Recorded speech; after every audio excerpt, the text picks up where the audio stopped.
Action is itself one of my favorite genres that I love to watch if it's choreographed well and justified to the narrative. The more raw and grounded it is, the more fun to watch. Today I'm here again with two of the most promising projects, at least from their respective promotional materials in this genre. I'll be discussing the good, the bad, and the verdict in this video of these two movies so you can make an informed decision about whether this content deserves your time or not. Stay till the end with me. First, Chyan Vikram led action thriller Veera Dheera Sooran Part 2. It focuses on a henchman who's been persuaded with a family and goes beyond to save them from a planned situation within a night. What's the main narrative around this game? It forms the basic narrative of this action thriller. If I'm starting with the good, then first let me clear one thing. Don't get confused with the name. It's the first release of the second installment. Director S.U. Arun Kumar took a very experimental step here. He first established the effect in this movie and then he'll bring the cause of it in the next installment, which will be the origin story of this movie. This is a very dominant step, but it totally worked here because of the world building. As the teaser was longer than the trailer, he played the reverse narration here. To present this kind of a complex screenplay, you need to place a story between a story, and the director did that exact thing. To understand the dynamics, he used a very sharply written screenplay, which is one of the utmost necessity for this kind of storytelling. Vast yet hooked enough. The background scores designed by G.V. Prakash were the prime banger. Predominantly, those were uplifting the scenes. The songs were also tailwinding the narrative, which was relevant in the screenplay. The action design of this movie felt like the 90s one with the modern touch. The subtle gore it showcased enhanced the characterization pretty well, along with the camera work. And that pre-climax with a single take scene, which can be more enjoyable if it consists of more chaos. The performances of the main leads were the actual executional part. And everyone in here just nailed it. S.J. Suryah proves himself that he can act equally gracefully as he has done in the over-the-top loud roles. Chyan Vikram again played an outstanding role as Kali. Portrayal of emotions, this man can pull that off just with his eyes. Suraj Venjaramudu as Kannan played a very straightforward role, the kind of story that demands an irritating one. Dusara Vijayan as Kalai shared the same energy as Vikram here.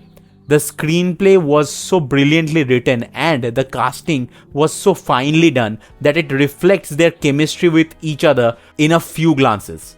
You will know exactly what the equations of one another are that each is sharing here. That's the writing brilliance. The love, the emotions, the revenge, the mischief, the backstabbing, those will be clear to you while watching it, or the sense of doubt it showcased here. This kind of experimental stuff is needed to be celebrated as it was while released in the theaters. I couldn't get a chance to see it on the big screens in my area, so I have to wait for it to get into the OTTs. And to be honest, this is an absolutely fine watch for me. The director used multiple aspects to make it an engaging thriller. The one-take scenes, the conflicts, the essence of doubt among the characters, the color grading in the scenes and the lighting on the characters. Actually, this was a very well-crafted movie. I would highly recommend watch this. My only skepticism around its next part will be the intriguing point, which has ended with this in here. I'm really eager to watch how Arun Kumar pulled that off in part 1. Now, another action thriller, the Netflix release Havoc, starring Tom Hardy. I was looking forward to it just because the director of this movie is Gareth Evans, who was the maker of both the parts of the Raid franchise, which set a bar in the action genre for the whole world. The promotional materials of this movie actually looked very promising to me, where they promised the action, gore, and total chaos. You can only expect the raw and innovative action set pieces from these kinds of movies, rather than any emotional attachments. A cop who's dealing with his past deeds and difficulty with his family gets into a rescue mission of a politician's son, which creates the chaos in the whole city that forms the basic narrative of Gareth Evans' directed film Havoc, available on Netflix. The portions where I got disappointed were the fight sequences. Yeah, it's a big acquisition on a Gareth film, but have patience, I'll elaborate on this to you. The close combat situations where both the characters were mostly at point blank range and they were firing on each other like hundreds of bullets, but none of them got hit. As a viewer, you can consider these kind of things once or twice, but most of the fight sequences where they have used guns all have the same issue. And of course, the emotional portions. They have started the movie on one note and they forgot about it. Literally, that demands a closure.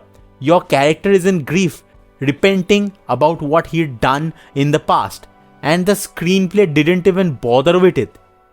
Which was bizarre, to be honest. Not a single emotion has worked here, not with the family, colleagues, or anyone. It was emotionally blunt. But.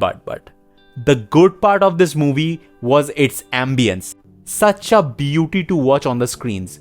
A dreamy vibe with high grain and emphasis on colors, something like Blade Runner or Bullet Train.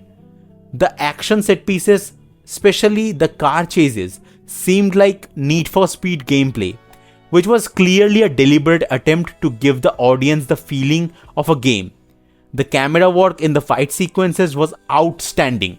A very shaky and rough treatment, with the fast shifts in the single take ones actually giving them the edge. The nightclub fight sequence or the hideout one, those were batshit chaos. The music also provided the oscillations in the scenes initially. Tom Hardy as Walker is the only character that you can totally focus on, and he did well enough as the range this character demands. It's fun to watch one time, where a Netflix product like this has the grandeur but is very lost in terms of soul and couldn't provide enough materials in terms of novelty. High enough on adrenaline but totally tone deaf to be remembered. So these were my point of views on both the boost up action thrillers available on their respective OTTs. What are your thoughts on this? If you have watched any, let me know in the comments below. You can follow me on Instagram. The handle is PointoView9 for more movie related recommendations. Thank you so much for watching. See you at the point of view.